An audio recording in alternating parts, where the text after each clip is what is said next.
There are so many disasters, some of which I'm not able to share on camera.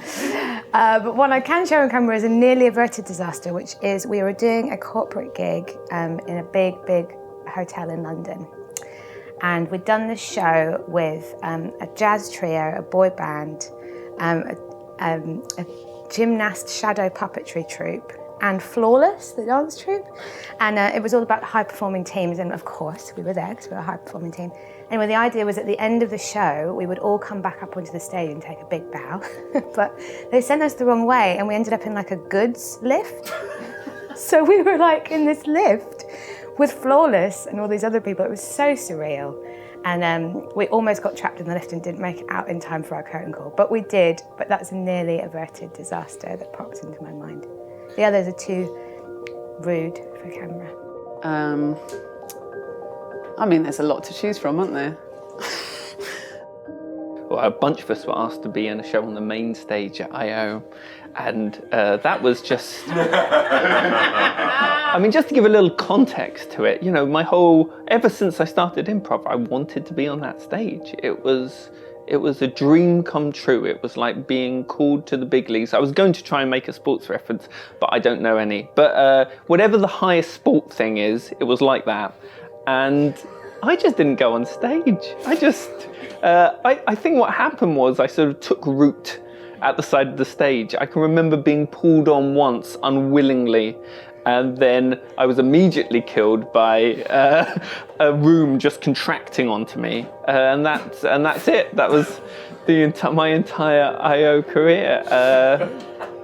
Oh man, not good. Well, this is easy for me. So we did a gig in London, which was an Edinburgh preview.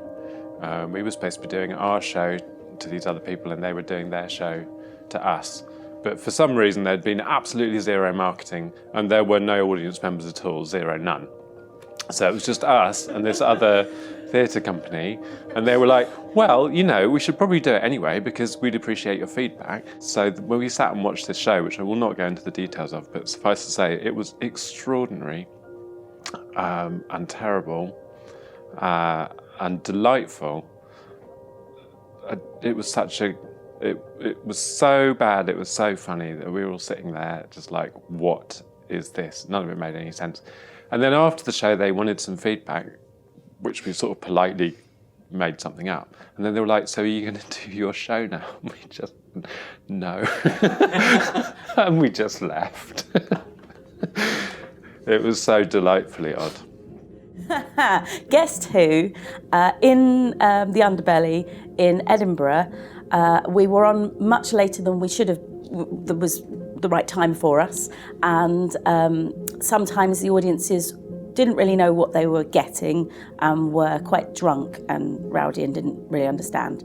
And we had Jim Bowen from I forgot what it's called, Bullseye.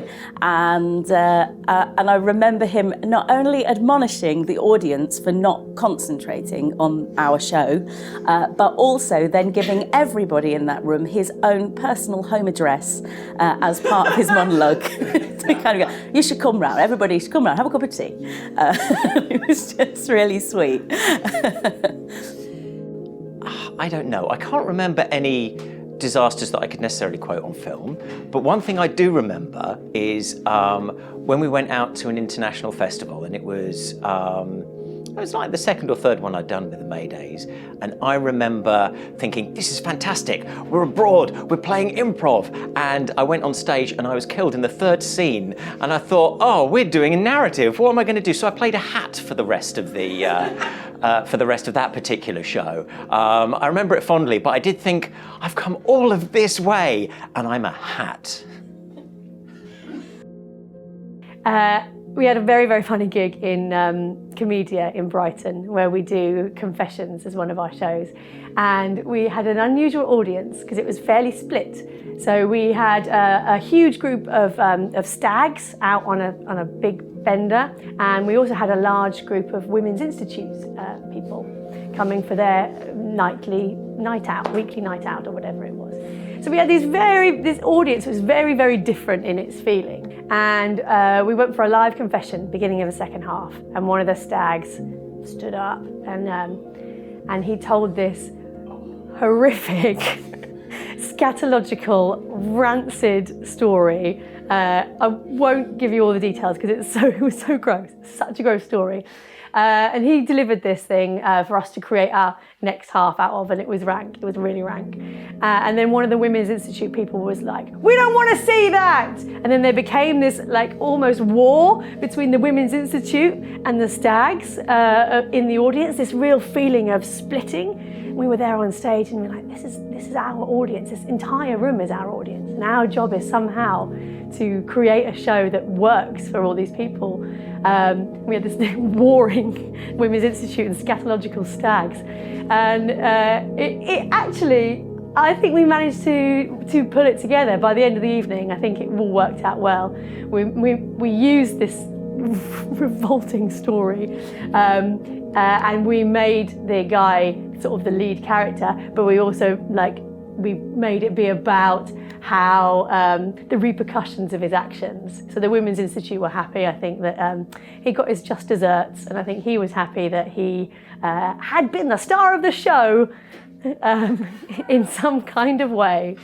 Yeah, weird gig. We did a gig for a housing association.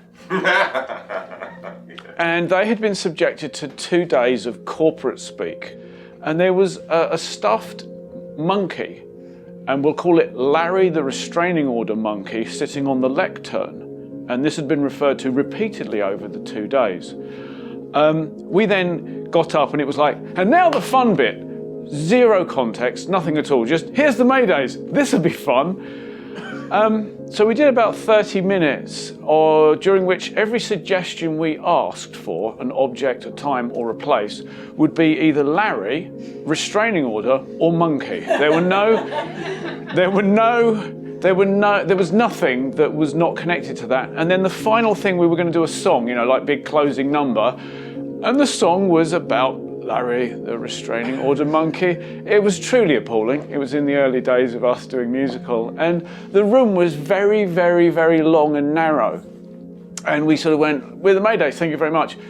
And there was this sort of smattering, occasional clap as we walked the entire length of this room full of people looking at us like, as we walked past them. Never forget that moment.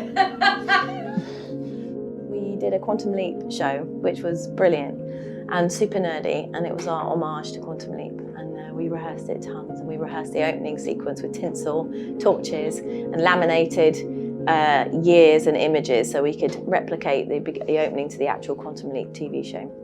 And it was so delightful.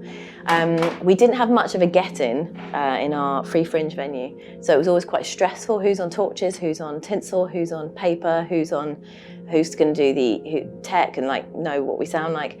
And we had one day that was so bizarrely so stressful, and I just had this out-of-body moment thinking, if we could just pan back and realise we're getting stressed over shaking a piece of tinsel and turning a blue torch on and off. And I thought, I think at this moment in time, I've reached peak human. Because it doesn't even matter, because it's so brilliantly surreal. It just doesn't, none of it matters. It's so fun. Whether we get it right or wrong, the audience who's nerdy about it loves it regardless. So yeah, my peak human moment.